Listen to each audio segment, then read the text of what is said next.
Praise the lord. లూకా సువార్త 8వ అధ్యాయము 48వ వచనము. కుమారి, నీ విశ్వాసము నిన్ను స్వస్థపరిచెను, సమాధానము గలదానవై పొమ్మని ఆమెతో చెప్పాను.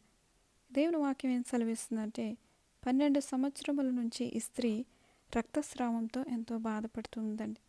ఈ 12 సంవత్సరములు కూడా ఆమెకు స్వస్థత దొరకలేదు. ఆమె డబ్బు ఎంతో ఖర్చు పెట్టుకుంది, హాస్పిటల్ చుట్టూ తిరిగింది, ఎన్నో ప్రయత్నాలు చేసింది, కానీ ఆమెకు స్వస్థత రాలేదు.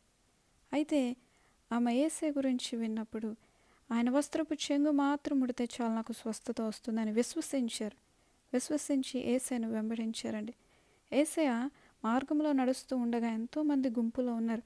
అయినా సరే ఆమె వెనక్కి వెళ్ళలేదు, కానీ యేసయ్యను ముట్టుకోవాలని అందరిలో కూడా ముందుకు వెళ్ళి యేసయ్య వస్త్రమును ముట్టింది. ముట్టగానే యేసయ్యలోంచి ప్రభావము ఆమెలోనికి వచ్చి ఆమెకు స్వస్థత రావడం జరిగింది. యేసయ్య వెంటనే గమనిస్తారు, ఎవరు నన్ను ముట్టుకున్నారు అన్నప్పుడు ఈమె భయపడతారు. కానీ ఇక్కడ భయపడుతూనే నేనని చెప్పినప్పుడు, కుమారి, నీ విశ్వాసము నిన్ను స్వస్థపరిచినని చెప్పడం జరిగింది. ఇన్ని సంవత్సరములు నువ్వు కష్టపడ్డావు, ఇన్ని సంవత్సరములు నీకు స్వస్థత లేదు, కానీ ఇదిగో నీకు విడుదల వచ్చింది, నువ్వు సమాధానం గలదానవే వెళ్ళమని యేసయ్య చెప్పారండి. ఈ దినము ఆమె స్వస్థత పొందుకుంది విశ్వాసము ద్వారా. మనము కూడా ఆయనలో విశ్వాసం ఉంచినప్పుడు స్వస్థత పొందుకుంటాము. దేవుడు చెప్తూ ఉన్నారు, నేను నీకు ఆరోగ్యం కలుగు చేస్తాను, నీ గాయములను మాన్పుతాను. ఆయన పొందిన దెబ్బల చేతే మనకు స్వస్థత వస్తూ ఉందండి. మనం నమ్మాలి.